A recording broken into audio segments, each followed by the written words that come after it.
Welcome, welcome, welcome. I'm Brandi Smith with Perfect 10 Physical Therapy and Performance Training and Perfect 10 PT Academy. We do online courses for parents, coaches, and athletes. Here it goes. Make sure we're on. Welcome, welcome, welcome. There we go. Good. All right. And we do these free webinars every week in order to get to know you guys, help you, give information, and help connect kind of our worlds of performance. And this week is Blueprint for Peak Performance. For those of you that don't know anything about me, I am Brandi Smith. I'm a former collegiate gymnast. I was on 2 national championship teams in college. I went through and had my own battle in my journey as an athlete with injuries, with fear, some eating issues, kind of gone through the gamut of things, came out on the other side, overcame my fear after 3 years of fear on my flight on balance beam, and earned a spot to be a starter on balance beam and a scholarship in college to compete balance beam and vault for gymnastics there. I also did other sports growing up.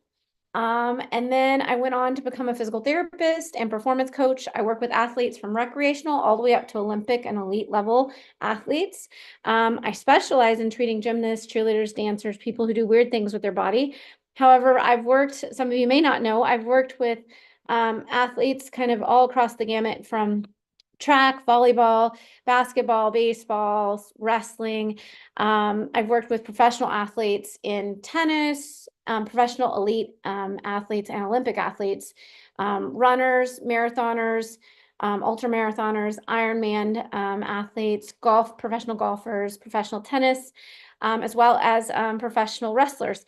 And so I've been all across the world doing different things, and I'm here just to share my experience and knowledge that I have been gathered over the years and been blessed with all of you parents, coaches, and athletes. So today we're here to talk about whatever you guys want to talk about. So let's just open it up to you guys and see what you guys want to talk about. What's on your minds? So does anyone have any burning and hot questions they want to talk about? Madhu is already on it. Come on in, Madhu. Sorry, I have to actually leave here soon for another meeting, but I wanted to ask you. So, my daughter, she's getting ready for a competition season, right? And we do the fall instead of the spring. So, in terms of just preparing and like routines or how to best kind of clear that mindset, do you have any recommendations in terms of what you tell your athletes for just readiness? I mean, obviously not new skills, new nothing nothing that you're going to do out of the ordinary, but like what should a good routine look like? Oh, like getting our mindset ready for competition Yeah. season. Yeah, exactly. So one thing that I would say that I'd really recommend to everyone is my Introduction to Championship Mindset course. It is perfect for just that. It helps you gather around what it is your athlete, and also as a parent, I actually recommend you go through it together. And as coaches, go through it together with your athletes, because we all have a lion in the room. And one of the things that helps calm down the alarm system and create a safe place internally, right, is to actually identify the lion. So I take you through in the Introduction to Championship Mindset, identifying your lion. I help you create what you want to create, and we go through and create your cub. We do some basics on some different activities on mindset, reframing our language and our thoughts.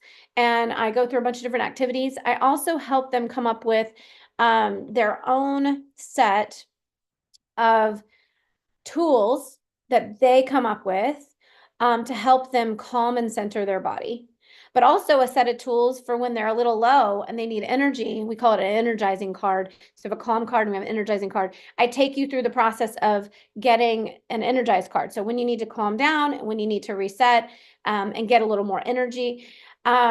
We go through I think there's 5 tools. There's 5 tools in the Introduction to Championship Mindset course that I would recommend.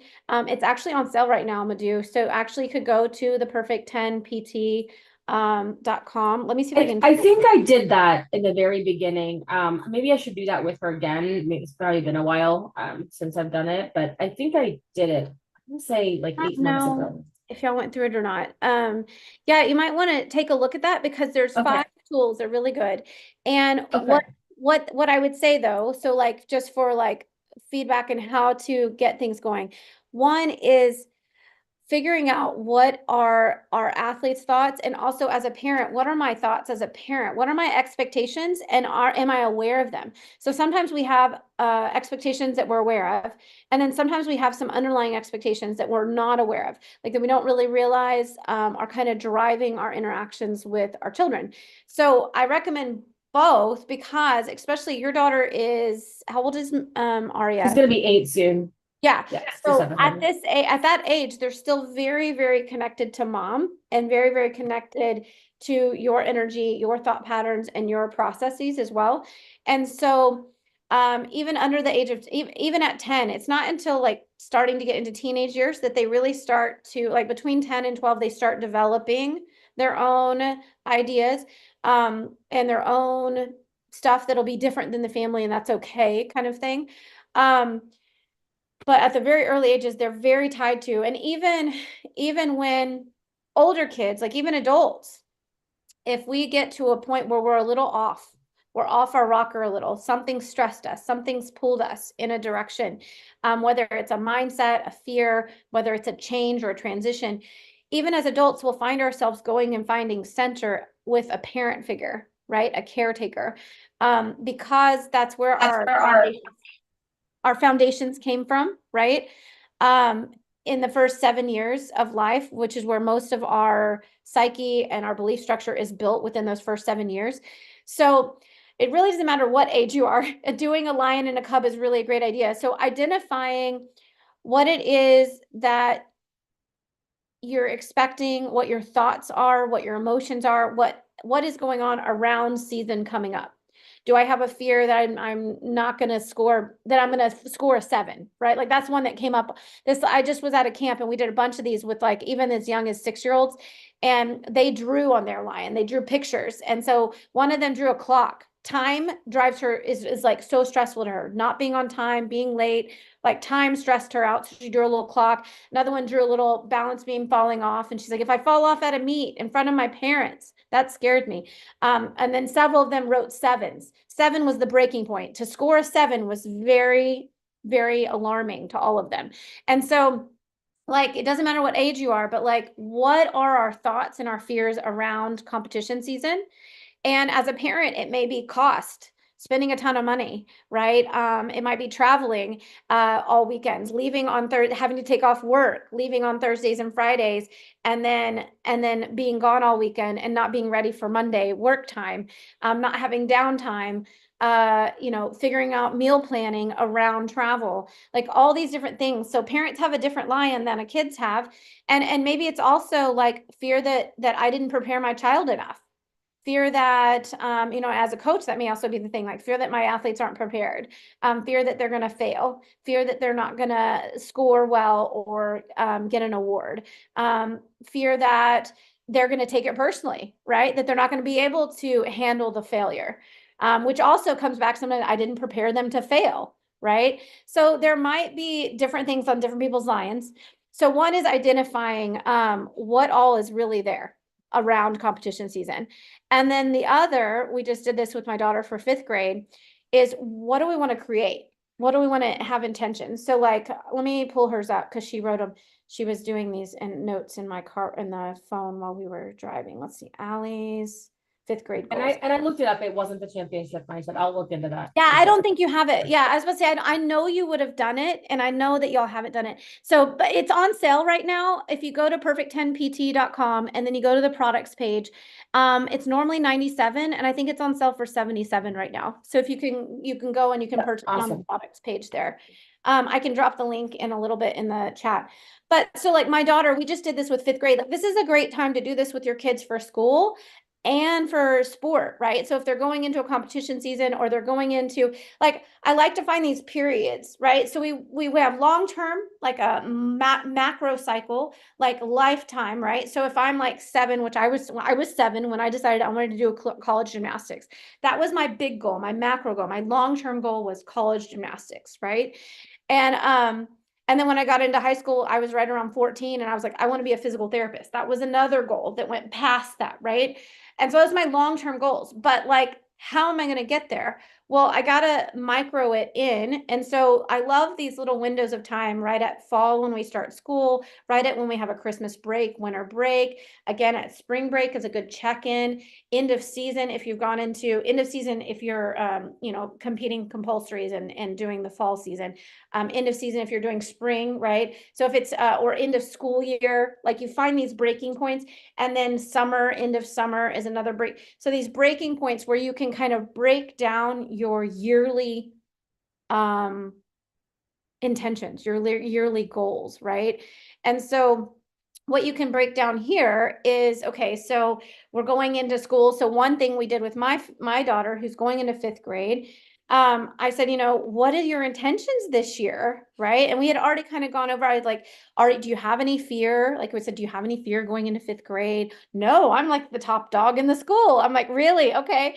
So in 6th grade, it may be different when we're going to junior high, where there might be a lot of anxiety to think about and a lot about, well, what about my friends? And there was some talk of like friends and being in the same class with friends and not with friends, not having enough social time, right? And some of those things were part of her lion, right? But then we were like, okay, so what are your goals or your intentions? And so her intentions were, I want to be, she goes, so she wrote, so we always write our goals, our intentions as I am statements. They're already happened and they are who I am. So I am, so she wrote, I am a good friend, period. It's a statement, right? I am a good friend. It's not a question. And I love these athletes that, especially around teenage years, they start saying, well, I am a good friend. And I'm like, that doesn't sound like a statement. That sounds like a question. Your intonation went down, not up. And so we work on saying, I am a good friend. Like that is what I am. And then she wrote, I am improving in drawing, which she's very artistic and creative. And she says, I am finished with my book. So she's writing a book. She's been writing it for since the end of last year of school. And she's still writing. So she wants to be finished with her book by the end of 5th grade.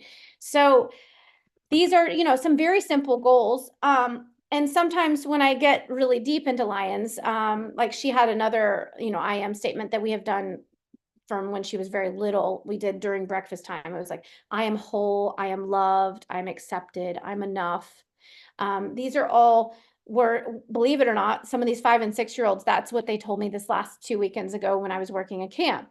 They came in and said lots of things about I am loved, I'm accepted, I'm part of the team, I'm a loyal friend. What was some of the other ones?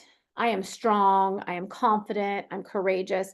So there's lots of I ams that athletes come up with. And when I hone in on like one topic, so for instance, you can do a lion and a cub in general, which is what, can actually hit some of these deeper seated things that sometimes are underneath. Like, cannot tell you how many times it was like 60 some odd kids, how many times I'm not enough and I'm not good enough and I'm not worthy came up. And it's a lot, a lot. And I see it on lions everywhere, adults, children from 6 years old all the way up. So this is something that's prevalent, right, in our thought processes and in our psyche.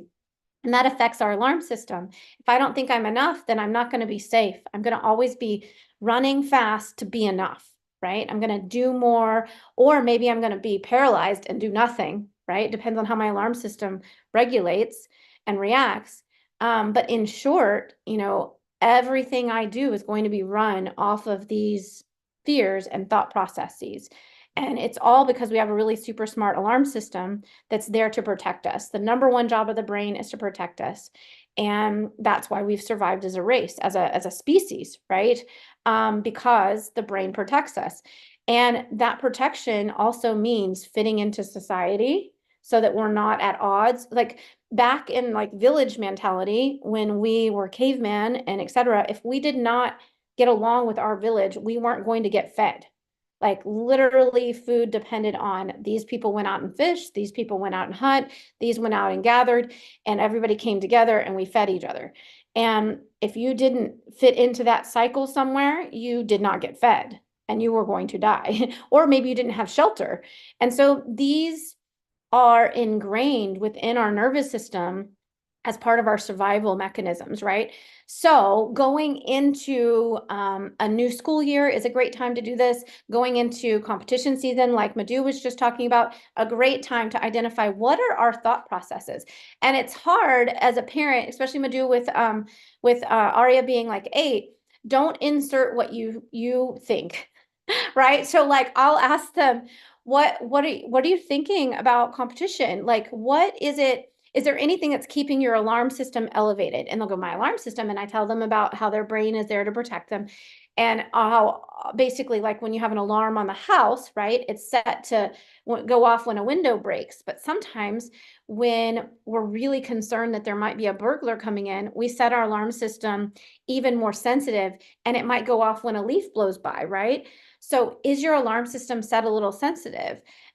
What does that feel like? Maybe it's your heart racing. Maybe it's sweaty palms and feet when you're thinking about something like competing. Or maybe your breath changes when you're thinking about competing. Or maybe you feel tension somewhere, or maybe your bridge gets stiffer or tighter. Your flexibility changes. Yeah. I'm gonna write that. Yeah. So someone else here says I struggle with believing I'm enough every day. And that is a statement that I run into of all ages in every walk of life. It is a very human struggle to not feel like you're enough. And when you're in sports that are always striving for perfection, and there's always another level, there's always another skill, there's always another something. And honestly, gymnastics is not the only sport anymore that this is this way. When you are in a sport that is kind of the thing, it kind of trains us to believe that nothing's enough. And so we have to really address the enough thing as part of, and even school systems are set up now that it's not enough. Like even an A is not enough because now you've got AP credits. Now you've got something extra, right? There's always this extra. And so this feeling of not enough is something to really hone in and on, to pay attention to, recognize it as part of our lion, and ask ourselves, how's it driving me?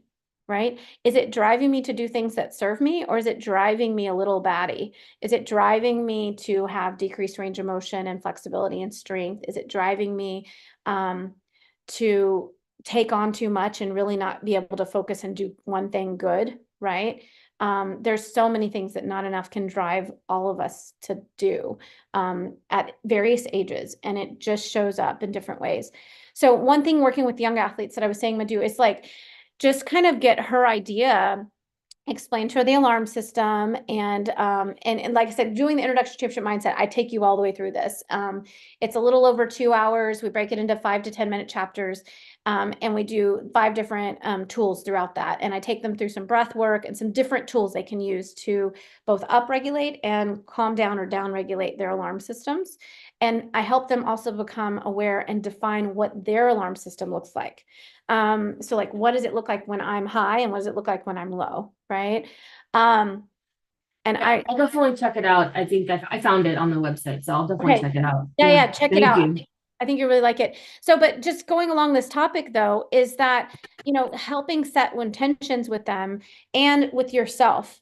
So it's really helpful if we can, because we have mirror neurons. So like I'm a performance coach. And so when someone comes in, however they are, high or low, I'm not there to match them. I'm there to bring them to a place of center. And so if I'm not centered, then I elevate theirs more. Like if I go along for the ride with them, I'm only pushing them higher and lower, right? And so as a parent and as a coach, or as any kind of like let's say adult or guiding leadership figure in young athletes' lives, their nervous system is looking to us to mirror. So there's something called mirror neurons. And this is why people, like when you start laughing, laughing is contagious. When you yawn, yawning is contagious. Have you ever gone into a really volatile space, or someone's really angry or really frustrated, and you feel yourself being pulled down? This is all based on primitive primal responses in our alarm system that are called mirror neurons, and will mirror each other. So it's important that we don't match the athlete where they are, that we bring them up. So if they're like low, we bring them up. If they're too high, we bring them back down. Keep them centered in a place of safety and stability and a calm alarm system. No worries. Thanks, Madhu, for chiming in. So one thing I wanted to talk about this, though, this is interesting. I don't know if you guys follow Niles. What is Niles' last name? He is a former Olympian for Great Britain, male gymnast. Niles Wilson. Yeah, Niall Wilson. So Niall Wilson actually just posted something. Oh, yeah, the mirror neurons. Niall Wilson actually just posted something yesterday, very similar about this, and he was talking about he didn't use the word neurochemical dump, but he talked about how he felt at 20 years old when he won an Olympic medal for Great Britain, which was a really big deal because they didn't have very many medals at that time. He won at 20 years old this big Olympic medal, and then the next day he went home, right? Like it was like, and he had this huge crash. And he didn't understand what was happening at the time. And he continued to chase the high. And what it is that when you do something big, like a gymnastics meet like the Olympics, or maybe it's the SATs, or maybe you get married, or maybe you buy a house that you've always wanted, whatever the big thing is in your life, compete at regionals or nationals, or whatever the big thing is, you did it. And when you do it, you get a neurochemical dump. It's a big rush of adrenaline and cortisol, and it's flooding the body with those neurochemicals. And what can happen is that feeling is so high is that we'll continue to chase the high. And Doc Alley and I actually talked about this in the one of the blueprints a while back about upgrade season and how to handle that. And a lot of athletes, when they get this high, will immediately move on to the next, like trying to do upgrades, trying to do the next level. They're pushing themselves to the next high. They keep trying to go to the next high because it's uncomfortable, the low.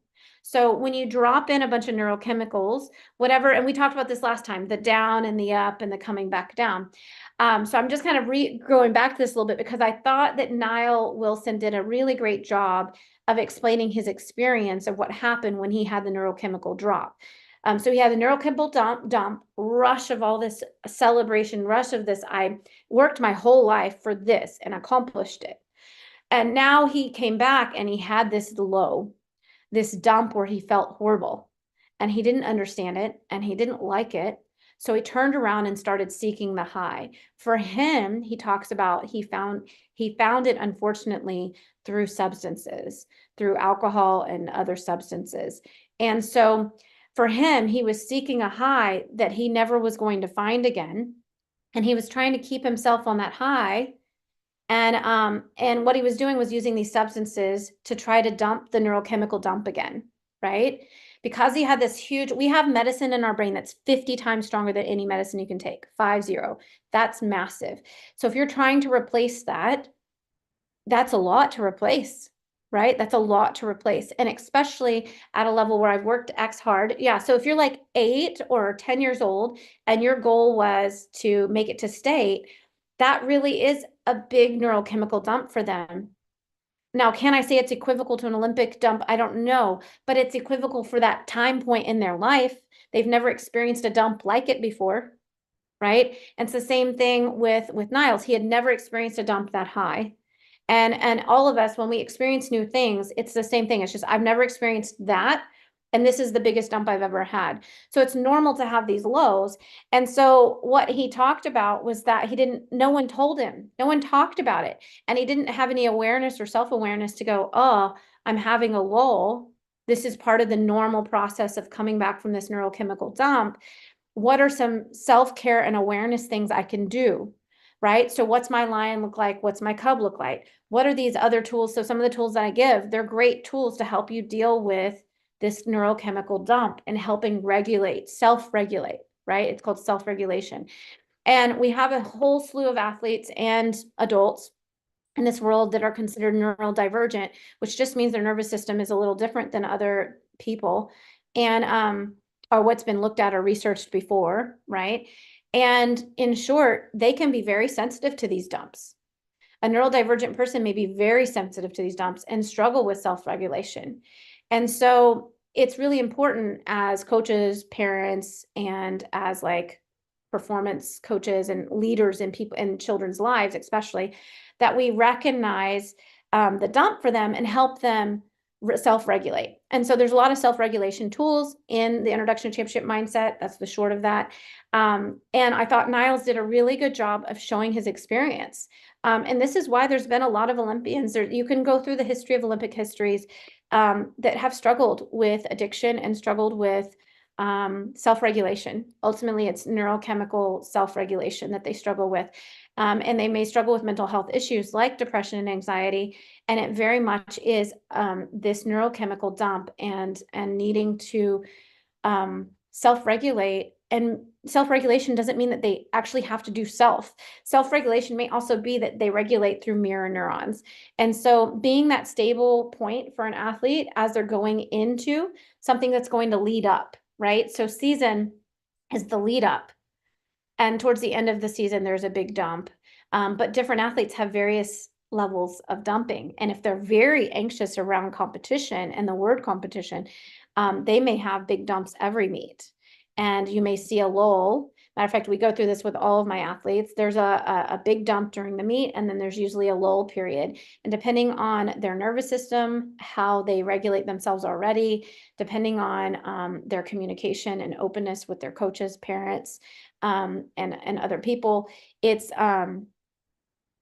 can be a small window or a large window of low that needs some time to dissipate. And the thing with the neurochemicals is not only do you have to work on your inner work, your inner thinking, how you think, what you think, your breath work and calming down the alarm system, you actually also have to do physical things to get the adrenaline and cortisol out of the body. So a lot of times I'm known for asking an athlete, like, do you need to push something? Do you need to jump? Do you need to punch something? Do you need to like spin around? What does your body want to do right now while this stress chemicals in your body? And once it's been turned on, it takes a little bit for dissipate. Even if I do my mindset and go, I'm okay, it's just one more routine, right? Like whatever my mental cues that we go through, even if I do that, it's still going to take a bit to get whatever was dumped before that out of my alarm system and out of my body. And so there are different ways to do that. Like I had one athlete who had fear on her back series going on balance beam. And one of the things that helped her settle every time was to push a well mat down the runway. And once she pushed that well mat down the runway, she could do her breath work, do her positive words and her visualization, and then nail her flight every time. So let's see, question that came in. And some of the athletes, it looks like jumping on the trampoline. Some of it looks like spinning. You'll see athletes already in the Olympics. You'll see them they start shaking it out and they'll rub their arms and their legs. This is all a sensory thing that can be used to calm down their alarm system. There are a couple of the male gymnasts that I've talked with that they specifically put chalk almost all over their body because they like how it feels, which means it calms their alarm system down. They know they don't need chalk between their legs in order to do, a P-bar routine, but they put it there. And it's because they're just self-regulating and getting ready to do something really big on a really big stage. Okay, so here is the question that we're posed. We've got a couple questions I think are similar. One is, how should a coach look for this in their athletes? Another is, how do you get tweens to know it's okay and be comfortable with doing this at a meet? Okay, so how should a coach look for this in their athletes? Like, how should you look? So one thing is just having an open dialogue. We're going into competition season, so it's a great opportunity to say, hey, you know what? Let's talk about the lion. Like, and this is the other thing is that as a coach, and Sean, you can buy the Introduction to Championship Mindset and use it with your athletes. So like that's what the whole academy is about. P10 Perfect 10 PT Academy is about. So one thing is doing these activities with them. That's a great way. It's an icebreaker. Everybody's doing it together. And what I found when I did this, what I find when I do this with groups of coaches and athletes is have the coach do their lion and then have all the athletes do the lion and then have everyone share a few things off their line that they're comfortable sharing. They don't have to share everything, right? Because some things are personal and that's okay. That can stay that way. But have them share. Yeah. So lead by example. So correct. So if you do your lion, so I love this. I did this with a team in Canada a while back online. And the 20-something-year-old coach did it with the girls, and the girls were aging from 7 to 16. And it was, I think there was about 10 kids in that one group. And I said, well, so can you share one of your things? And she says, I'm afraid that I'm going to let all of my athletes down and they're not going to do well. And all the athletes were like, really? Like they were so shocked that that was what the coach was afraid of, that was on her lion. And then she said, I'm afraid I haven't prepared them well enough.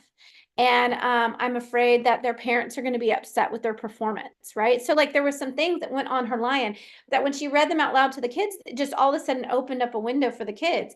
And then I would say, well, how many of you guys are afraid of failing? And they all raised their hand up. And I was like, yeah, raise them high. And I said, why? Because we all need to see that everyone has pretty much the same lion. And when we see that we're not alone and isolated, and that there's a village of people that have the same fears, and maybe they're a little different, but there's some similarities, um, the kids start to settle. Just knowing that you're not alone, truthfully, right, helps to calm down the alarm system. And then they start to recognize and then when you create the cub together, they can start to see that like we actually all kind of in general have the same thing. We want to be brave or courageous. We want to be confident. We want to be strong. We want to be healthy. We all want to be good teammates. Like there was a lot of similarities in everyone's cub and lion, and they're not all exactly the same, and they shouldn't be. But when you raise your hand, and I literally have them raise your hand if you have that too. Like I'll have one person say, I'm afraid of letting my parents down. And I raise your hand if you're afraid of letting your parents down. I am. I was when I was a kid, right?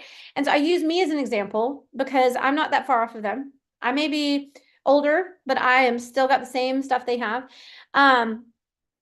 So the lion is referring to the things, all of the things that make up what's keeping my alarm system elevated. So I may have thoughts, I may have experiences, like maybe I'm injured. That's part of my lion. Maybe I had to have surgery or I have surgery coming. That's part of my lion. Maybe I'm just a perfectionist. That is part of my lion, right? Like just being a perfectionist and type A and always having to be perfect, that's part of who I am and part of my lion. Now, if the lion is driving the room, there's nothing wrong with perfectionism. It can make you really good at certain things, right? I'm a really good detailed physical therapist. But at the same time, if my perfectionism is driving my lion, then it's never enough. There's never enough. I never celebrate and I'm not okay. Does that make sense? And so there's a slew of like things that happen from when the thing on the lion becomes too big. But usually there's lots of things that are part of the lion. So lion is just a representation of the things that are keeping the alarm system elevated. And yeah. And so then the cub is what we want to kind of create, because when there's a cub in the room, you might want to pet it like it's super cute, right? I even have this cute picture of one of my clients with a cub on her head. And two on her shoulders. She's just hanging out, like she's smiling so big because they're so cute and cozy. So the point is when our alarm system senses something to be not a threat or less of a threat, the alarm system can calm down. And then we have access to our prefrontal cortex where we make actual decisions. Then we have access to full range of motion, full strength. I've talked about this a couple of times. Like if a lion jumps in the room, I'm not going to be like, hey, hug me. No, my primitive response is to protect my organs, which is a lot of flexion, right? So now I have closed shoulders, closed hips, my ribs are flaring. Like all these things are happening because of a primitive response to a lion in the room. And the lion can be metaphorical because it's a metaphor for all the things that are kind of contributing to this. So what coaches should look for is number one, everyone has one. Everyone has one. Some people whose lions are really big, you're going to see changes in their movement. You'll see closed shoulders, closed hips. You'll see they'll be anxious. There's a lot of perfectionist stuff going on. But then there'll also be the athlete that's on the other side of that coin that also has a lion in the room, and they're shut down. They look like they don't have motivation. You tell them instructions and they kind of like the instructions go over their head. And you're like, why am I telling you the same thing 3 times? Well, it's probably because they're overwhelmed and their alarm system has a lion in the room.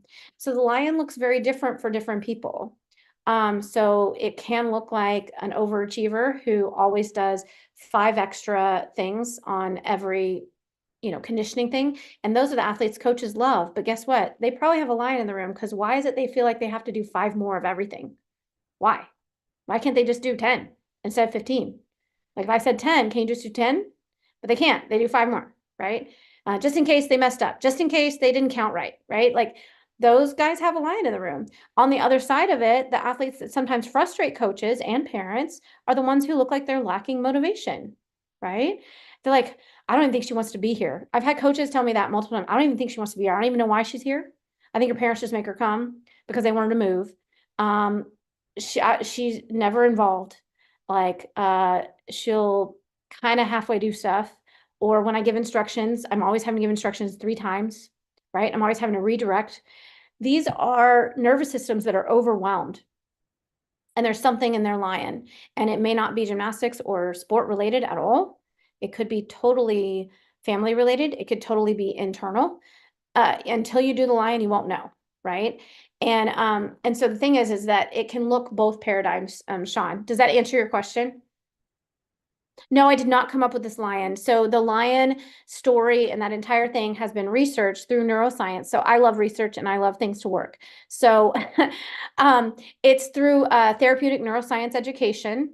There is a physical therapist named Adrian Lowe, Adrianlouwe, I believe. I got it spelled right.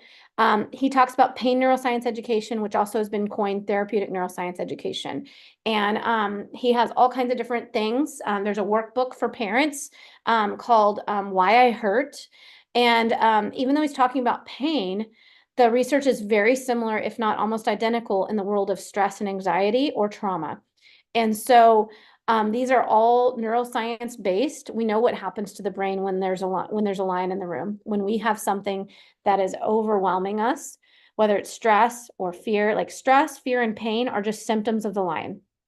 Stress, fear, and pain are just symptoms our brain gives us to get us to pay attention to do something different. And there's a lot of research on what happens in the brain map. In his workbook, Why I Hurt, and there's a workbook version of it, as well as an actual book. They're very thin, little layman term books. They're found on Amazon. Adrian Lowe, he's a physical therapist. In that book, he gives language. And that's part of also what I talk about in my intro to championship mindset, as well as my advanced championship mindset, the language that we use to help communicate. Because when we start talking about just the alarm system, it takes away the personal attack that everyone feels when they say, why can't you just do it? Why can't you just get motivated? Or, shake it off? Or, what's going on with you today? Like that means it's my problem, right? Like I made it up, but it's not made up. It's primal. It really is the alarm system. So when you start to take away this personal aspect and you can talk about stress, fear, or pain in a way that you're talking about the alarm system, the body, and what it does, you're not talking personal anymore. And now everyone's open to talk about it. And it's truth. It's actually science fact that you're dealing with the alarm system, not with a human being problem. It's a primitive problem. So I hope that helps. Does that help answer that question on what to look for, Sean? I mean, it shows up in different ways. Now, as far as how do you get tweens to know it's okay and be comfortable with doing this at a meet? So, Patricia, are you talking about like the visualization, the mental talk, the breath work, like their calm down card that they may come up with? Are you talking about taking those actions to keep their alarm system calm during a meet? Yeah, all of that. And we watched some of the Olympics together. And so I'm showing her, I'm like, look, if Simone can take a minute with millions of people watching her, all these cameras in her face to calm down, if Suni can do her self-talk at the back of the vault track, knowing all these cameras are in her face, it's okay. And I know she and I have talked a lot about the embarrassment, like if they fall or something happens, I know people are watching. So it's more like, oh my gosh, I'm so embarrassed that I did this, that there's this fear of, well, I don't want to be different out here because I'm being watched. And of course, they're at that tween age where they're self-conscious anyway. But letting her know, look, if Suni can do this with millions, billions of eyes on her, you can do this at a meet too. And I'm just trying to look for other ways to get that across to her. Yeah, I think, it's such a great time to actually have this conversation because there isn't one athlete that's not doing self-talk. There's been so many, if you get on Instagram, so many videos of, male athletes, female athletes, doesn't matter the sport. You can see them visualizing, doing their self-talk, taking a breath and going, right? Like this is such a technique that I think it's so powerful. And yes, Simone is like so a good example of it because and she, she even has there, I can't remember if it was in Vault. Where did I see it? It was in Vault where I saw her in person at trials, and then somewhere else oh, on floor. She also did it. And then Steve I'm gonna say his last name wrong. Narojek. He as a great example, he walks through his whole pommels. And there's a video of him doing it at the Olympics, right? Walking through the pommels and really just going through. And he's not just visualizing, he's also moving his body through it a little bit, a kinesthetic. So some athletes are kinesthetic learners. So to do their mental sets, they need to kinesthetically mark the routine. Like for me, I always went flick, lay, land. Like I had to do the arm sets and the flight. And I even have a picture of me in one of my programs doing that. So I think one is pulling out over and over and over examples, and there's a ton out there right now because the Olympics just hit. There's runners, there's sprinter, there's long jumpers, there's pole vaulters, there's high jumpers, there's swimmers, there's gymnasts of all different types, all doing this in some aspect where you can see them whispering to themselves, thinking, and some of them actually doing the stroke and the lean or the whatever, right? And even some of the runners, you'll see them get into the blocks, visualize, talk, and then do a quick burst and then come back, get behind the blocks, shake it out. They're thinking through their start. They're thinking through their start. And so using these examples is number one, making it the norm. So what I think is really beautiful, I love Simone and how much she's come out about mental health. And there's a lot of other female gymnasts as well coming out about mental health. That has helped us start to normalize these things. So I think the key is making it a normal thing.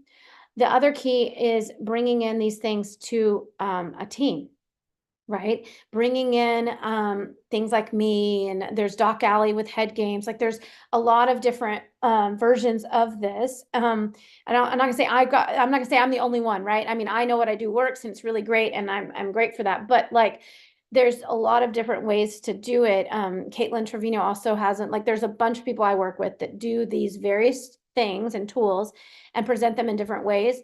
But getting a team on board, getting a teammate, at least one, like starting to integrate this information. And now is a great time to do it because Simone's been doing it. It's all over the media, right? So getting more on board to help normalize. This is normal. This is actually the only way to do it. This is how to do it, period. People who go into things without any mental set, it doesn't usually end up that well. They're not reaching their highest performance because we know neurologically that if the brain is not, you get way better sequencing and coordination and connection when the brain is on board first. So if I'm just going, I'm on autopilot, and autopilot is never as good as actually visualizing, telling my brain what's next and what I want to do.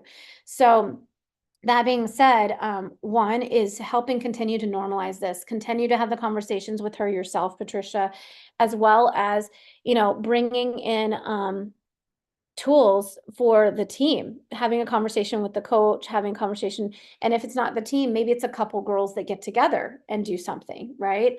And then the other thing is settling on a routine so when I work with tweens, it's settling on a routine that works for them, right? So number one, does it work and do you get the outcomes you want? Can we do that in practice? And number two, are you comfortable, like, because if they're not comfortable with it, right? If they're feeling judged, then the lion's already in. So the key is like getting her to make up her routine, getting her to come up with the things. And I know that she and I've worked together on some stuff. And so it's a matter of like practicing those things over and over and over in the gym, feeling comfortable with them, and just being okay with this is how I do it. Like, this is just how I do it. And this helps me make it. Sometimes at that age, the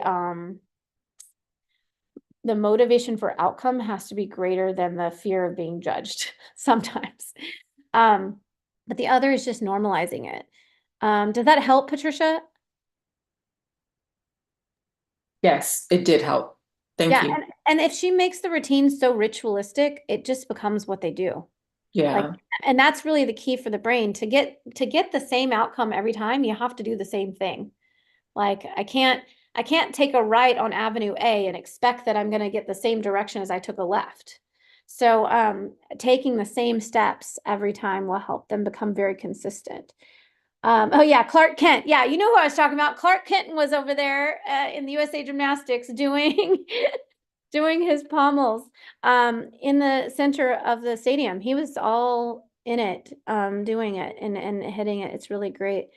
Um, yes, Sean, the lion can contribute to the mental blocks for sure. And that is a part. So people who have fear and mental blocks, I definitely recommend they take the Introduction to Championship Mindset and get those tools. There's also a piece of that mental block though that needs to be addressed, which is vestibular component, the eyes, the ears, and the brain. And that's a component that a lot of people miss out on. They are familiar with skill ladder progressions. They're familiar with identifying what the fears are and creating, affirmation statements, which also could be your I ams.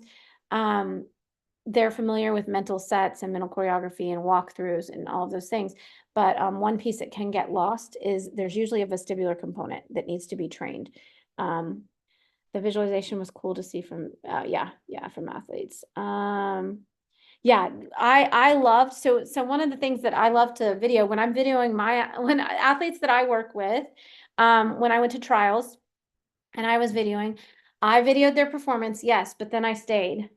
Because my favorite parts that I want to see what's happening or not happening is what's happening between events when you're sitting and when you're standing and when you're getting ready and what's working, right? So does it work for that athlete to cheer for their teammates? Does it that they need to actually hone in one or two people before them and not cheer? Are they doing that? Are they able to desensitize? I love hoods. I love hoods, especially for elite level gymnastics or any gymnastics done in stadiums. Because even these big meets now, it's really a big thing to have big challenges like the Metroplex Challenge and the whatever. They're big and they're big meets and they're in basically stadiums, very similar to what trials is and stuff like that. High lights, lots of lights, and those lights affect our alarm system. And even this little ring light behind me, I have to go do a couple things to down regulate after I get off of one of these calls because the ring light is too bright. It's just too bright. You guys can see me, but it regulates it. It actually stimulates a part of your medulla, which then creates that there's a lion in the room. And so for me, my hip flexors get turned on. I know that every single time. The back of my neck gets tight when I'm on these ring lights. It's totally from the lighting. So when we went to trials, we wore caps. There's a couple pictures of me and Yuka Segoria sitting together wearing hats. That's because the lights were too bright at the lower part of the stadium where we sat for men's. And so I love hoods. I love hoods. And there are sometimes it's not always been accepted to wear headphones during competitions, but I think it should be allowed because, and when I say that, it's not against a rule, but there are some coaches who are like, you need to be participating with your ACT team and you need to be, and yes, that is true. But can we also offer those kids and athletes who need some down regulation? And music is a great way to regulate. We know that our nervous system can ride the waves of the sound of music, and we all have emotions attached to different music. So me in college, I had a pump CD that I played. And all my teammates knew not to talk to me in the athletic training room. When I was there, the hour before, when I walked in the stadium, we're on. But the hour before, all of my teammates knew, and there was a lot of us, not all of us were this way. A couple of my teammates, Lucy was out just running around. She took her nervous energy and just was playing jokes on people, but she only found certain people she could do that to because there were a group of us that were like headphones on 1 hour during training room. I'm taking care of my body. I'm self-caring. I'm doing this thing for me to prep for what's next, right? And in college, unfortunately, we did not know lineup until right then. 1 hour before we had to walk into the gym. We did not know lineup. So you walked in going, am I competing? Am I not? Do I have a spot? Do I not? What am I prepping for? Right. And so you have that 1 hour to prep to go for us back then. That was a little challenging, by the way. But you had 1 hour to prep for I'm going to compete beam and I'm competing vault, or I'm doing all around. And you know, you might have an idea that you might make the lineup, but you don't always know. And it's all out of your hands. So that being said, I am an advocate for allowing for headphones to be put on for certain periods with appropriate music, right? And clearly no social media during competitions or leading up to them. I think that that needs to be handed off to other people if they're at higher levels and needing to keep a social media thing, right? Now at these lower levels, you guys hopefully don't have social media at all. I like Patricia. I hope that I don't think she has social media, which is good. That takes out one of the avenues. But in college, especially now that we have these, you're able to be sponsored and paid and et cetera, there's a lot of pressure to have, what does my pregame look like? What does my postgame look like? What is I mean, have someone else do it and don't do it yourself. That's what I think, because it's an unnecessary part of the lion. Um, and it also is a way to bleed out some of your energy. So like you have to energy conserve. If you are a little stressed, if you drop everything at the beginning of the meet, you don't have anything for the last event. So part of it is just, my coach in college used to call it titrating. He's like, just turn the valve on a little, then turn it back down, turn it on a little, turn it back down. And what he didn't realize he was talking about was adrenaline and cortisol and the neurochemical dump that we know happens. And it's a factor of just sustaining. And a lot of the elites I worked with this last year, getting into the Olympics, that was really their goal. How do I just stay even kill throughout the meet instead of this rocky up and downs? Because it's the up and downs that really kind of are hard to bounce back from. Okay, good. Patricia, that makes sense. And Patricia, did I answer fully? You sure did. Thanks. Yeah, music. Yeah, no social media. Yeah. That's what I thought. Yeah. Yeah. So, you know, helping them find ways that regulate. I even use essential oils. That's another part of the process. Little inhalers that look like the little Vicks inhalers. They can just hold them in their hands and kind of sit, and people don't even know like that they're just inhaling their oils. We use breath work. We use movement. There are certain movements that different bodies like. So sometimes rocking on their hands and knees, sometimes stretching. What looks like a stretch is really breath work and pushing out the energy in the alarm system. So movement, breath work, having their own calm down card stuff, even visualizing things that are fun. Like I've had athletes that like have certain places in their world that are like their safe places. They're places that they love. If they close their eyes and they go there, their alarm system starts to calm down, because we know that when you think about something, it triggers a neurochemical response. So you can even have a trigger of something and not actually be doing it. So you could be picturing petting your dog and be calming down just with that. So Sean, really quickly, because we're gonna have to wrap up, but is there anything else that you wanted to chime in on? This was kind of a fun talk, you guys. Thanks for, I know we carried over.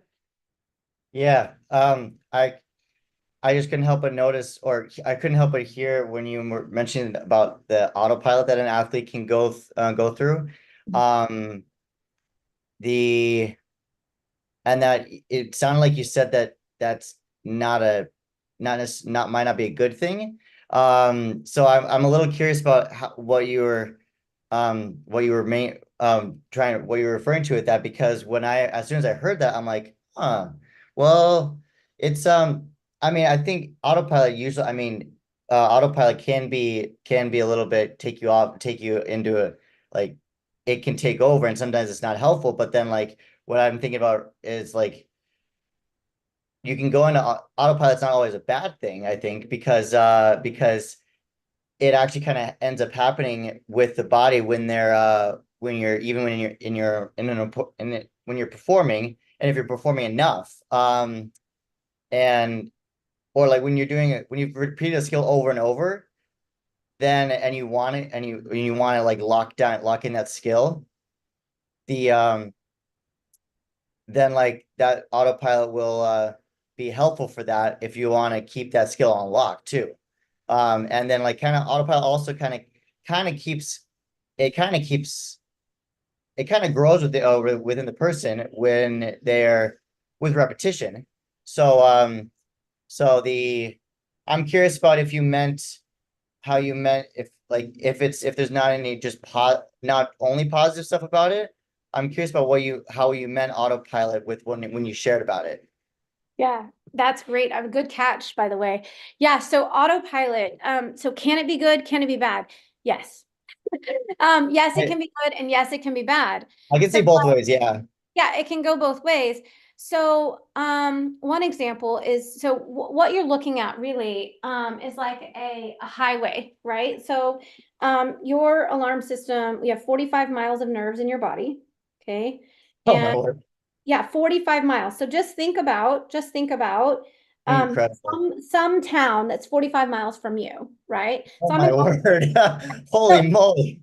right. So if you think about that, so I'm in Austin, Texas, and so Oh, um, about Salado, Texas is 45 miles away. And so when I think about that and athletes think about that, it's like, whoa. And it's like, yeah, that's how many miles of nerves you have in your body. They're all around the brain. They're connect all the way down to the fingertips, all the way down to the toes, all interconnected highway. The 2-lane highway takes information from the brain to the body, from the body back to the brain, all the different parts, right? So when you are, so you have this like, let me just, okay, you guys are gonna laugh at my picture, but let's give it a go. All right, so this is my brain, and then you have a little spinal cord here, and then I don't know, let's just do a little muscle. Let's do this guy. I'm just gonna do something simple like a little bicep guy. Boop, boop. I don't know how many biceps are normal. Oh, this is a really muscly guy. Okay, don't laugh at my fingers. Oh, there we go. Let's see. I think he has enough fingers. I'm not sure. Okay, so if you have, let's see if I can do this without the ring light being crazy. Okay, so if you have, there we go. If you have a brain, right? This is your brain, and this is your spinal cord, and this is your muscles, right? Like your biceps and your triceps. And so if I have an information in my brain that says, hey, I need to do this thing, it's going to send it down my spinal cord and over to my muscle. So first part I have is information in my brain says, hey, you need to move your arm. And so then it comes down and it comes here, right? And then once that happens, my information is sent back to the brain and back up. So the brain can regulate, and it's done very fast, milliseconds, from here back to the brain to say, hey, I did the thing and it was done well. Okay. So one way to look at it, we have something called a brain map. I'm just going to get the picture actually from Adrian Lowe's cards, because this is really, really great to talk about. So for everything in our body, we have a map. Like, so we have a stress map, we have a pain map. I have a flick lay map. I still have a flick lay map. To this day, so I love this. This is one way to prove it, and one thing that would just really sit in my head. But one, to this day, if I do a flick lay on an air track or tumble track or whatever, I still have a 0.25 deduction on my back left leg. Everything else is perfect. 0.25 deduction. And I still land every single time. Why? Because that's my flick lay map. Okay, my flick lay map has that like little bit of knee bend in it. If you look, it was back when Allie Raceman was competing. USA Gymnastics did this side by side when they were little and when they are now. And it was Allie Raceman doing a round off back handspring on the floor when she was like 7 or 8 years old. And then it was her doing a round off back handspring full in or something like that at the Olympic trials or nationals.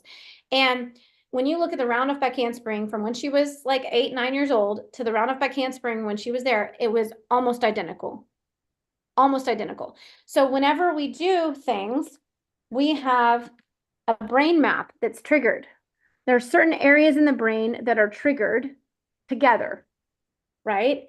And they are triggered in a sequence. So we actually have like a sequence. This is all based on Pavlov's law, the early 1900s psychologist who did the dog food. The dog salivated and he did a bell. So dog food, salivate bell, dog food, salivate bell. He took away the food, he rang the bell, and he found that the dog did what? Salivated, right? So what we have is a map. So let's say that you are on, I don't know, balance beam, because a lot of girls and kids have fear around balance beam. But if we have a balance beam, my brain is going to have its own like balance beam map. So it's going to look very similar to certain areas of the brain that are like firing, right? And so let's just say this is my balance beam map, right? So this is my balance beam map. Okay.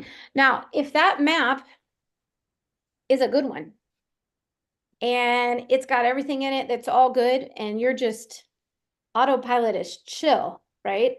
Then your autopilot might be a great thing, right? And so basically your brain has trained that it wants to go from A to B to C. And that's how we're going to get to our end result, right? And to get there, you have to exit this highway and you have to turn a certain direction, right? However, if something like a negative thought, oh, that's funny, my arrow is backwards. If you have a negative thought, right? Or you have a fear creep in, or some kind of information is coming in that's different than the usual information, right? So my brain is getting different information. Maybe I have a sinus infection and my ear is taking in information differently. Maybe my eyes are tired because I took standardized testing all day at school. And now the information coming from my eyes is different. Maybe I have a headache. That's also different information coming in. Maybe I have an injury, right? And one of my receptors in my ankle is giving new information that's not normally there. So now if I'm trying to run and I train myself only to run on autopilot, if new information comes in, now what? So I have this new information coming in to the system and I'm running on autopilot that only knows how to go one way. What happens with my new information? If I don't tell my body and brain what to do, that new information may make me decide to go from A to C. Okay. And if Interesting. A to C may not give me the same outcome. I could fall, I could have fear, I could hit my head, like I could close my Oh, it's because like disruptive. Okay. it disrupted the neural loop. It The flow. disrupted this information that's coming from here to here, here to here. What if it, okay. What if it, what about any adaptation that the brain can do to like build to use that new information to its advantage, and adapt and create a new autopilot? Sure. So for instance, if I have, I find that I have visual issues and I get corrective lenses, my brain will eventually adapt to that new information coming in. Is it possible that during the window of time of getting contacts, when I couldn't see the beam as well, and now I can see it, is it possible that I might fall, or that my timing might be off, or that I'm not as strong or as powerful for a period? Yes, because my brain has to do neuroplasticity and get off of the old highway and take a little bit of a new highway, right? And so we talk about this also with fear. So I have a fear highway, and one of my athletes named hers, like a lot of athletes will name that highway like something they don't like Brussels sprouts.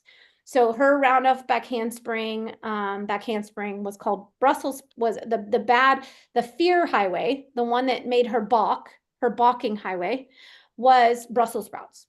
She said, that's Brussels sprouts. I don't want to take Brussels sprouts. I want to take French fries, because she likes French fries. So she wanted to take the French fry highway to a round off back handspring that was strong, powerful, confident. We defined it. We defined what French fry was. French fry was a round off back handspring that was connected, that was confident, that was strong, that had a beautiful arc, had power in it, right? That was her French fry. That's her French fry highway. However, she kept taking the balking highway, which was the Brussels sprout highway. Okay. So she exited too early. I'm like, oh, dude, you exited too early, right? Your brain exited too early. So you have to retrain, just like Pavlov's law, with the bell. And in this case, French fry was her bell. The word French fry became her bell. We used French fry. You guys, I've never taught this. This is live on YouTube. I can't believe this. So this is a secret. You guys got a secret. You stayed till the end. You got a secret. So this is seriously, I learned this basic information from a physical therapist named Anthony Lowe, ANTO, Anthony NY Lowe, LO. He is the physiotective on Instagram, but you can also, and so he and I learned a little bit of this and then I kind of took it to the next thing. So we can use words to define a movement pattern and an emotion and a feeling, because this little highway that you've got right here, it's coming with an emotion, it's coming with thoughts, it's coming with timing, sequencing, what muscles fire when, preferably her central stability system fires before her arms and legs fire.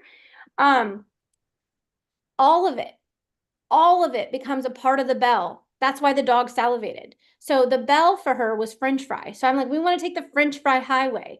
So then we retrain and train our entire skill ladder with French fry. Visualization of the round off back handspring. Take a nice breath. Exhale, French fry. Go. In her head. Do a visualization. Inhale, exhale, French fry. Right? Is And French then fry a positive trigger word in this? for her, yes. Because For French her, fries okay. made her happy. So like, Gotcha. how do you know what word to Okay. use? How do you know Okay. how do you know what word to use with an athlete? You know, Okay. when they go, when they smile, like when they cannot not smile and say the word. Yeah. Now, number one rule, girls, boys, whoever, they're not allowed to name. You are not allowed to name your skill or your thing, whatever we're trying to produce. Maybe it's a feeling of confidence on testing because they have huge test anxiety. So whatever it is that we're trying to produce, they're not allowed to name it after another account, like a boyfriend or a girlfriend. Those will be gone someday, right? And when they're gone, we don't want to lose our highway, right? We don't want to have a negative connotation to our highway. So we name a positive something. Ice cream, Lulu. One of the elites I worked with used to love Lululemon. So she named one of her release moves Lulu. Clouds. One of the guys, just every time he stuck, he thought about clouds, and clouds made sense to him. So that was his movement pattern for sticking. You can name skills, you can name routines, you can name a feeling. It's whatever you're training. A lot of the athletes do it for specific skills. And so instead of having to give 5,000 different corrections, they train the corrections and then they name the corrections French fry or Lulu, whatever they name it. And again, it's a name that they have to come up with. I can't. Their brain has to perceive it as fun, exciting, and release happy chemicals. Sometimes, if it's something we've really had a really negative connotation, we'll bring happy music in so that we can use music to help release the chemicals. And we'll use essential oils to release the chemicals. And all of it we're tying to a word. Okay, we're tying it to their word. And for her, it was French fries. And so, then we work the skill ladder progression, naming French fries. And so at first she's just visualizing and gets what she wants. I said, did you see it? Were you strong? Were you confident? Did you feel good? Yes. Okay, that's a French fry. Did you see it? Do you have all the corrections? Your legs are straight. You're pushing tall. Yes, that's a French fry. Okay. And then after she visualizes it enough times, then we do drills, right? So then we basically, so then we'll take the skill and break it down into drills. Maybe it's even as simple as a movement pattern in a physical therapy world where she always closes her shoulders. Maybe we're literally just doing some push opening of the shoulders with some band work. And I'm like, okay, that's French fry. That's the opening French fry you want, right? And so then we do a couple of movement things for physical therapy. Maybe we do some upside down things. Whatever the micro drills that I come up with, we do, and we keep naming it French fry. And then we go and do the skill drills, right? So you break down the skill. It's a round off back handspring. You break down a round off. You break down a back handspring. You break down a round off back handspring. You do it over a barrel. You do it off of a cheese mat. You do it off, like whatever you're doing, she's doing the exact same routine every single time. So every single time she's visualizing before she goes, and maybe she's doing arms. If she's the kinesthetic learner, she may be going like round off, back handspring, land. Right? And when she's doing it, she's thinking of her corrections. But once we have all that, and then when that looks beautiful, then she says French fry. Once we have that connected well, then we say French fry to get go. So then we say, okay, do a visualization, take a breath, French fry, go. And then we do that with the drill, and then we do that with the actual skill with a spot. If they're on the high beam, and maybe it's like the low beam and middle beam with mats, and then the high beam, whatever the skill ladder progression that the athlete came up with, not me, the athlete came up with, because their alarm system has to be safe and secure all the way through. Now I'll guide them. Like sometimes they'll make a big jump and I go, are you good with that jump? And they'll go, oh. And I said, are you sure you want to go medium beam first? And she's like, oh, that's a good idea. Yeah, let's throw that in. So I might guide a little bit to make sure they don't leave out a step. But if an athlete's saying they want 2 panels and then half the panels folded down and then no panels and then a spot and then standing there 5 feet and then 20 feet, their brain has decided that's necessary. We're going to do it. I'm not gonna, especially when it's a big fear situation, right? Like you're coming back from a fear. And so the key though, is that we're hooking this all to French fry, like the bell with Pavlov's law, right? And then they just keep coming back to the French fry. And so if at some point they lose French fry, and the rule of the ladder that I use is that if they balk twice or stand there too long twice, they go down 2 rungs, and it's not a punishment. They're going down 2 rungs. Why? Because I need them to re-practice French fry again. We need to rehook French fry. French fry is a new exit. How many of you guys have ever Monday through Friday, get out of your driveway, take a right to go to work, right?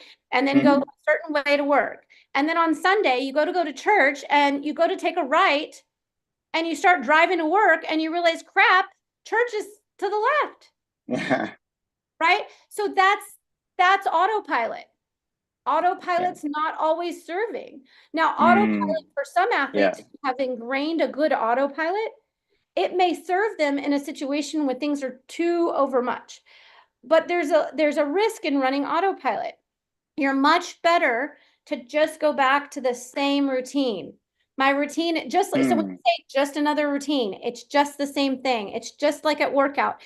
It's because you should have at workout a mental set, active words, or have it hooked with French fries. Sometimes I just use active words, but I love hooking it to French fries because it becomes the whole thing. French fry is how they feel. It's the confidence, it's the strength, it's the power, it's the coordination, it's the sequencing, it's the straight on.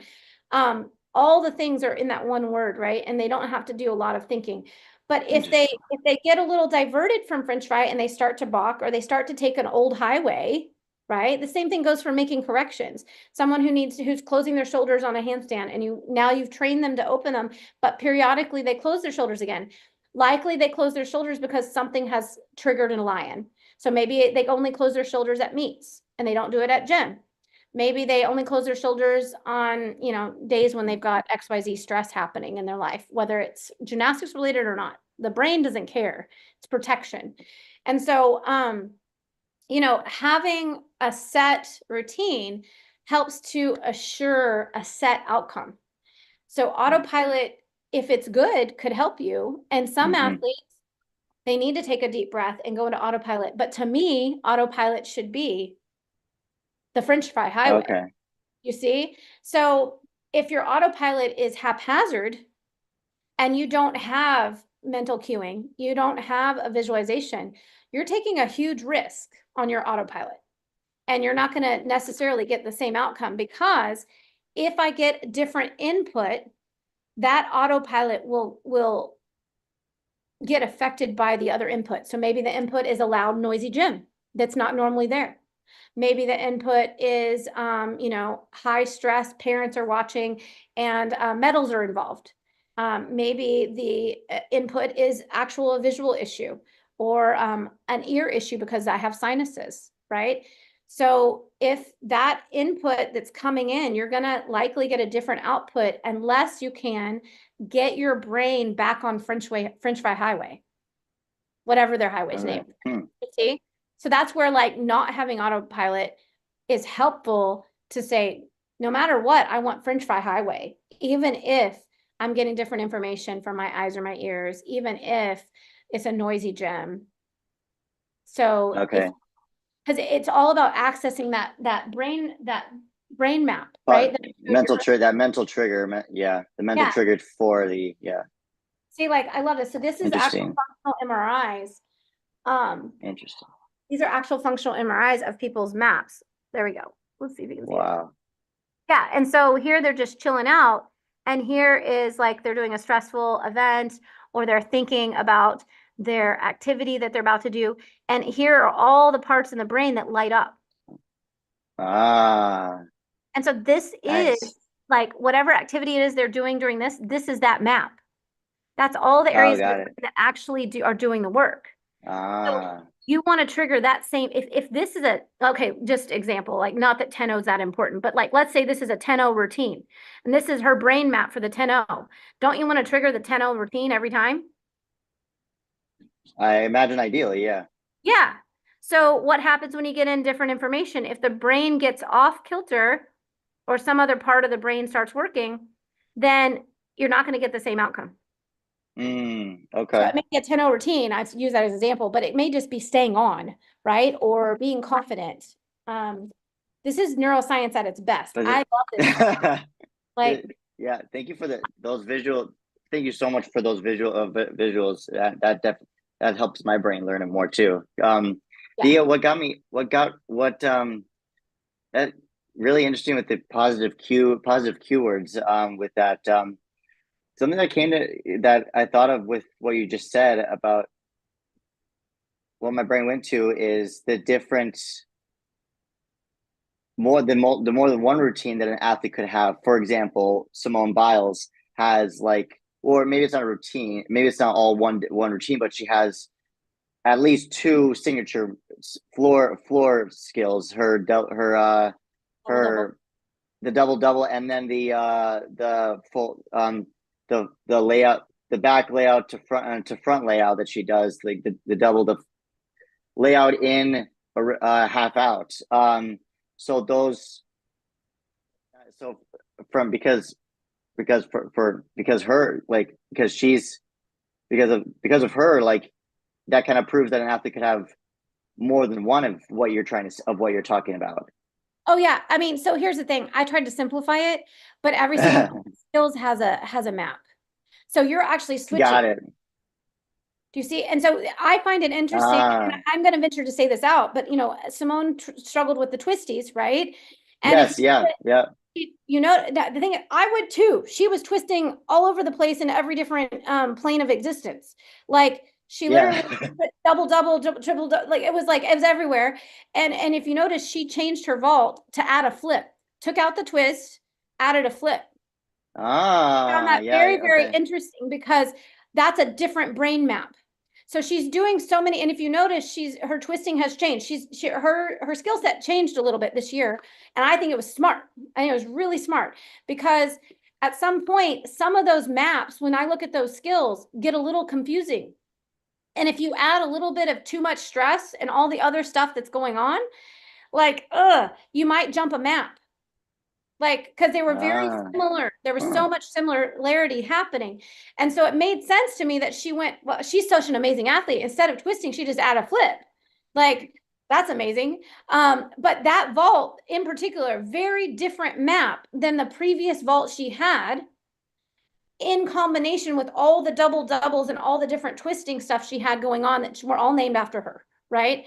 So it makes sense to me that you would at least try to change the brain map through skill selection, right? So you can do that. Yeah.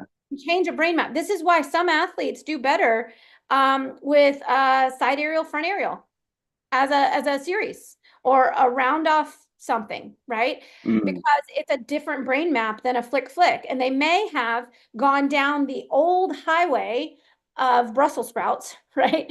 But like the old highway of the flick with so much balking, so much stuff, so much stress, and so much overly put on it, the lion just got so big that if they just went in another direction for a while, they might go back and be fine.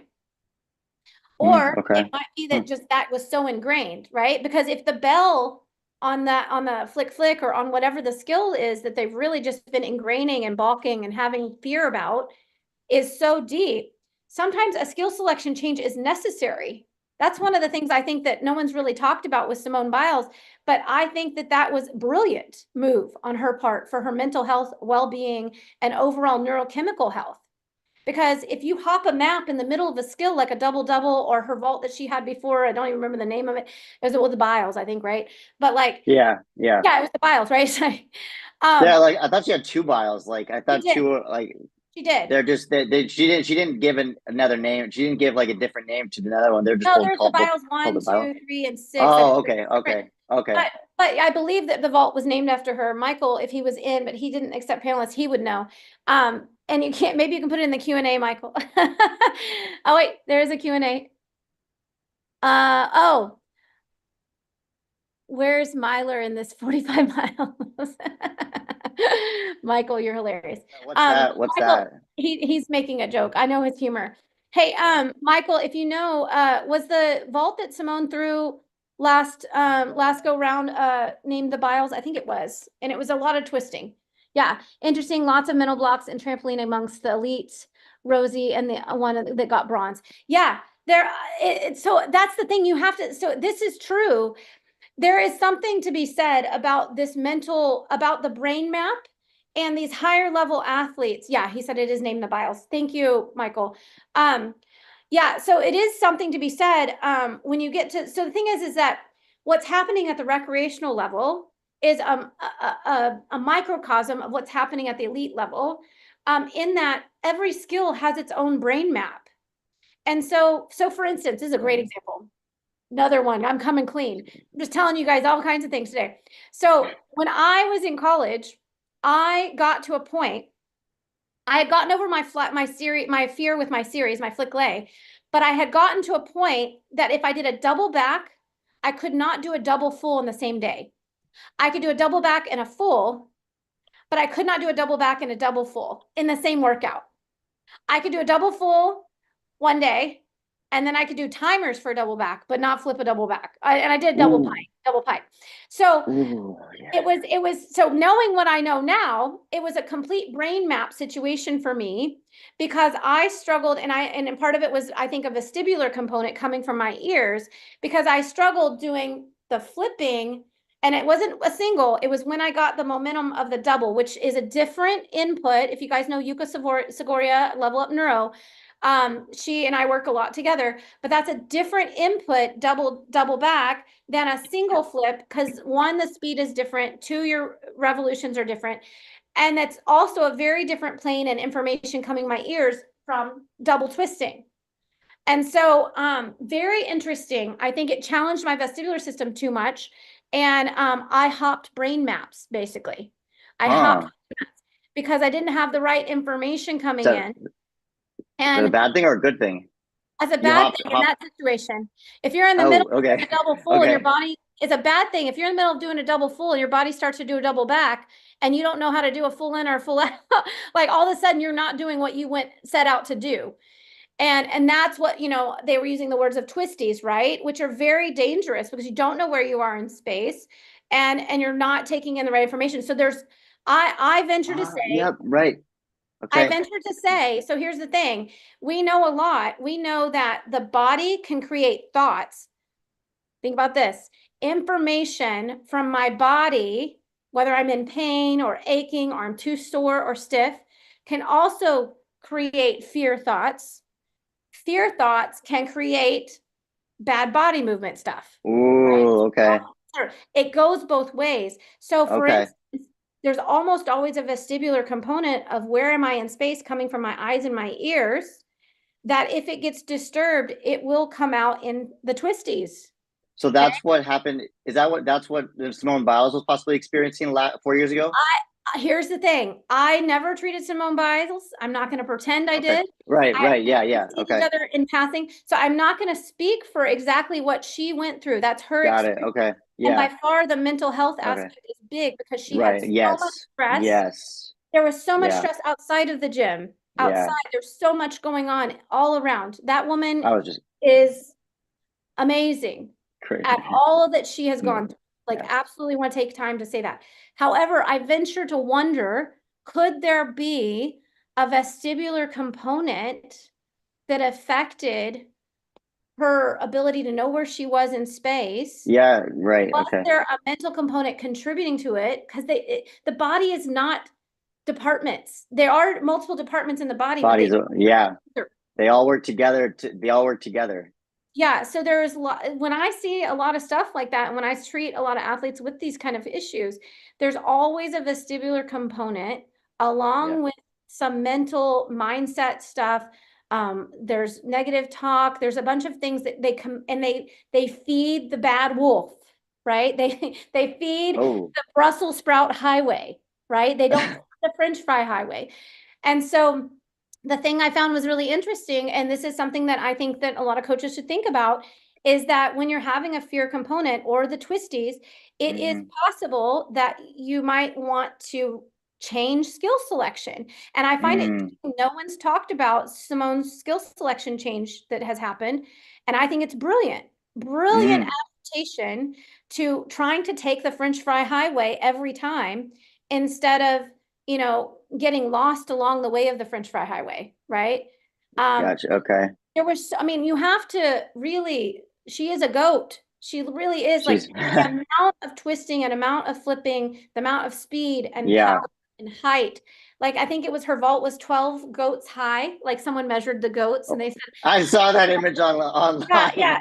So, you know, I mean, and literally, like, you have to attribute and understand. I would love to see some of her gymnastics studied biomechanically, you know, because the amount of force she puts through, we know that elite gymnasts put up to 20 times their body weight. I wonder if it's greater for her because there's an amount of power that I see that's just I not. wouldn't be surprised if it was. I wouldn't be surprised if it was. Yeah, and that's been studied, the 20, right? But then no one also has really looked at how fast the rotations are happening and the what's the word? Rotating. She's doing two different rotations at the same time. Correct. Yeah. So it's multiplanar, right? So I'm trying to come Yeah, up. yeah. So she's going in multiplanar directions with multiple Right. axes. Those different multiple axes, like when you really break down the physics of it, her inner ear is taking in so much information in milliseconds. And so like if that's millisecond something gets a little off, the brain's job is to protect you and it will stop flipping, stop twisting, balk, right? Is that what the twisties is that what the twisties is? Yeah, you get lost. You get lost. Yeah. My brain thinks thinks about the aerial. It's like my brain thinks a lot about the phrase aerial awareness with that. Yeah, And so I'm totally, and like I mentioned this before, and and me bringing this up is only completely out of curiosity on my part, and completely like not to bring out anything negative for Simone Biles, of course. This is all just curiosity on my part as an athlete myself. So yeah. Well, what I love about Simone is she's been so open about her mental health, and she talks about so a lot of her tools that you can hear her talking about are ways to calm her alarm system, to get herself centered in herself, and to have visualizations to give more information to that brain map. More information to the brain map. How can I give more information, whether it's verbally, whether it's thoughts, you know, in my own head, whether it's kinesthetic through moving our arms, whether it's visualization through visuals in my head, whether it's drills or vestibular programs that I do with people, whether, you know, whether it's just ingraining the highway of your autopilot, right? But the one we want, that's the same ritual every single time, not a haphazard autopilot. It has to be an ingrained autopilot that is practiced over and over so that you're truly practicing that point A to B to C, A to B to C. You want to go to work the same way every time. And if you're going to go to church because you're doing you know, a double instead of a full out, you better take a left to exit and not a right. And so when the brain gets a confusion and starts to go the other autopilot, so you can see how this would be very easy to happen if all of your skills are flipping, twisting, multiplanar. It's very complex for the brain. I would love someone study what happens in her brain. Like, I don't know, they have these helmets. I've actually I'm also on a staff for a physics lab in California. And cool. And they have this, we have this super cool like brainwave thing. It's a hat that you put on. And I don't know, it's not too bulky. It's kind of whatever, but I would love to put it on Simone and be like, hey, let's go do a vault. And hey, let's go do a Biles on floor. And let's go do Biles 2. And let's go do, like, I would love to see what parts of her brain work when. That would be really interesting. Yeah, it would be a super Yeah. interesting map. And one thing that I think would be interesting is that I'm gonna guess, knowing what I know in neuroscience, that some of her other double doubles and other skills were likely a similar map to that old vault.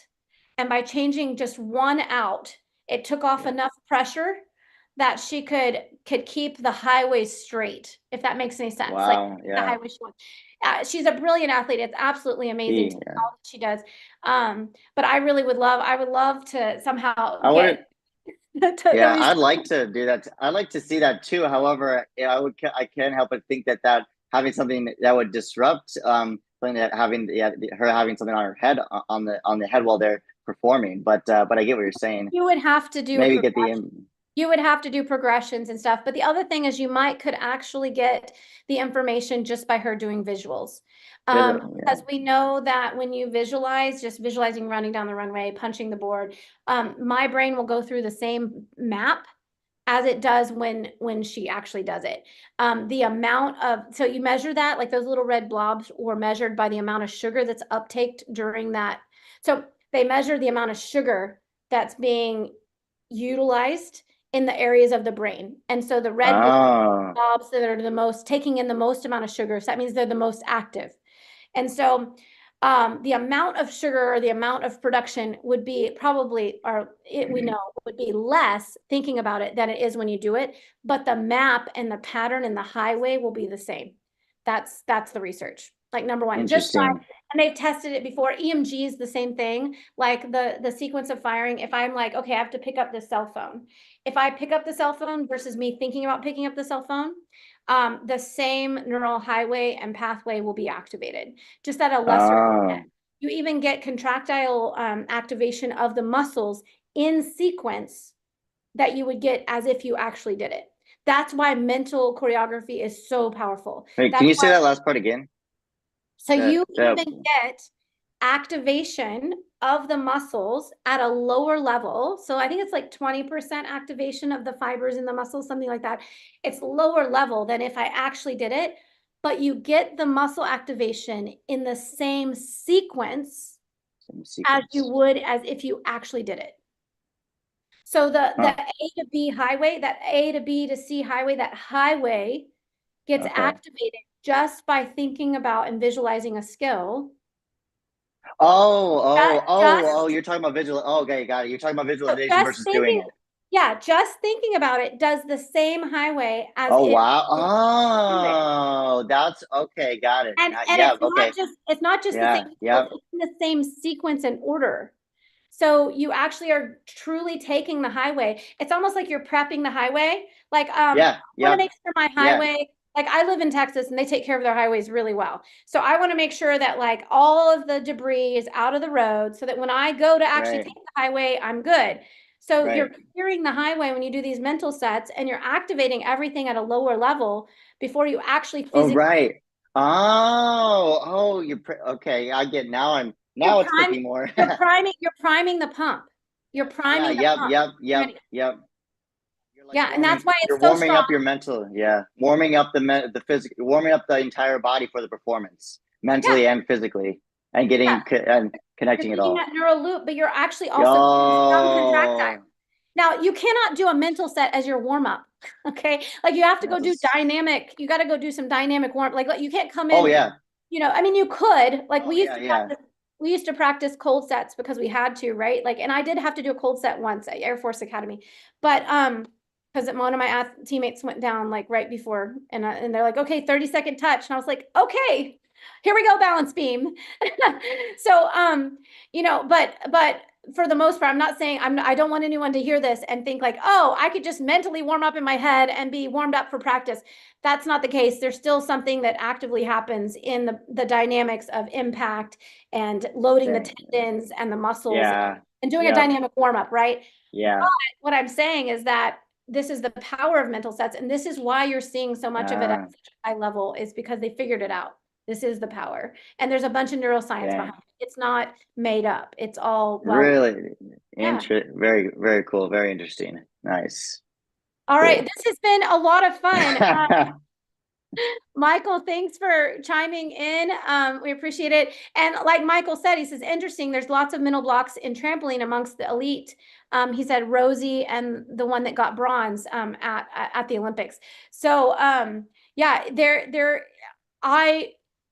you will hear as a part of a lot of Olympic stories that they've had to overcome fear and mental blocks.